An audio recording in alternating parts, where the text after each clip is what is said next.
Donc, maintenant, nous avons un coup, le deuxième task, comment nous pouvons faire. Before a purchase is made, please check the screen display if tickets are available for both uphill and downhill journeys. Nous avons un coup, si ticket définitivement, pour des tickets available, à ce moment-là, nous acheter.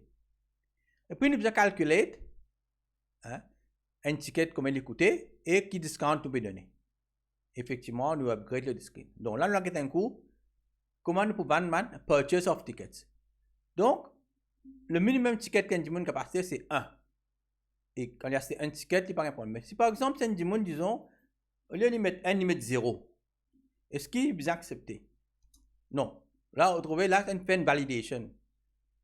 C'est qui le nombre de tickets est bizarre entre N et 80 inclusif. Ça veut dire le minimum c'est N et le maximum c'est 80. Il n'est pas pour les snow accepter. Donc le minimum ticket qu'il nous donnait, on est capable de donner N, si nous donne un ticket, et accepter. Est-ce que si nous gagnons free ticket, qu'on a non, on n'a aucun free ticket.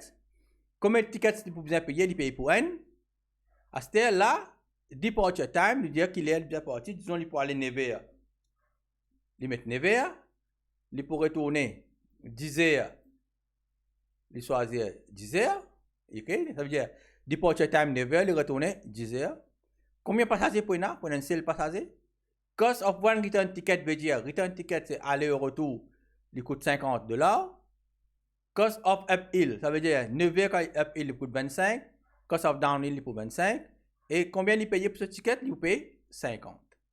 Voilà ma calculation qui vient avec ce ticket. Disons, c'est 2 tickets maintenant. Nous avons un cours, il prend 2 billets. 2 billets, 0 ticket free. Il paye pour 2 tickets. Departure time, disons, nous sommes capables sans solaire. Disons, il peut aller 11h. Là, vous trouvez, nous besoin sans salaire là. Parce qu'il n'est pas capable de mettre 10h. Parce que returning time should be greater than departure time. Hein? Là, c'est pourquoi ma validation, mon message que nous mettez pour empêcher de faire une erreur. Donc, s'il y a les 11h, il besoin retourner plus bonheur midi, 14h ou bien 16h. Disons, de retourner midi. Là, il est OK. Number of passengers 2. Cost of return ticket, c'est 50. Et quand il paye 100 veut dire, il prend 50 fois D. Mais seulement, il ne faut pas l'oublier, pour 11h, c'est 25. Et pour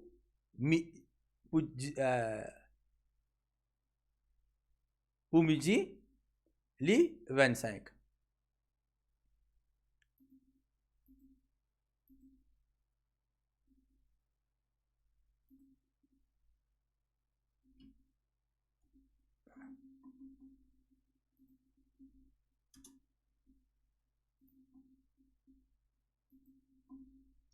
Bon, voilà. Très bien. Donc, nous trouvons là comment calculer. Si nous mettons un coût, disons, s'il prend 10 billets. Donc, ça, s'il prend 10 billets, il est supposé gagner un discount de 1 billet. Nous avons un coût qui est arrivé. Effectivement, si c'est 10 billets, il gagne un billet cadeau. Ça veut dire, il peut payer seulement pour 9 billets. L'heure qu'il peut aller, disons, il aller 13h. Et ici, il retourne 14h. Number of passengers, il pour 10, pas oublier. Même il paye 9 tickets, nombre de passagers, toujours pour 10. Mais un passager pour voyage cadeau. Et maintenant, quand il paye, quand pour bien payer, il paye $450. Mais c'est moi, c'est $450 là. 225 pour le compte à 13h et 225 pour le compte à 14h. Voilà. Si nous continuons, nous mettons, disons, 56 personnes pour aller. Automatiquement, 56, il peut gagner 5 tickets cadeaux. Et nombre de tickets qui bien payés, c'est 51. Vous voyez? Departure, nous sommes capables toujours mettre l'heure qui nous envie. Departure, nous mettons 9h, les retourner, disons 16h.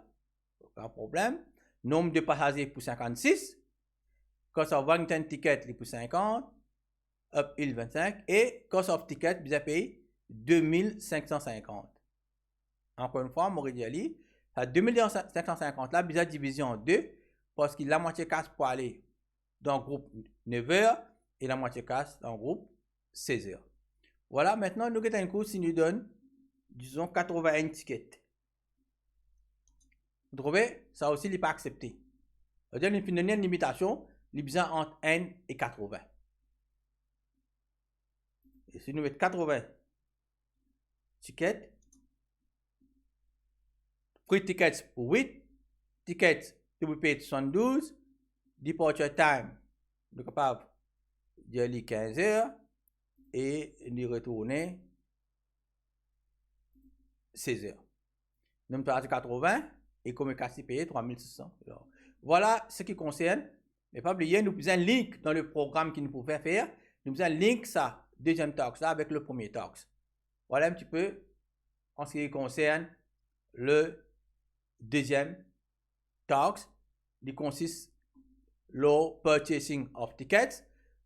Que nous trouvons nos data validation quand nous donnons, par exemple, number of tickets nous avons validé.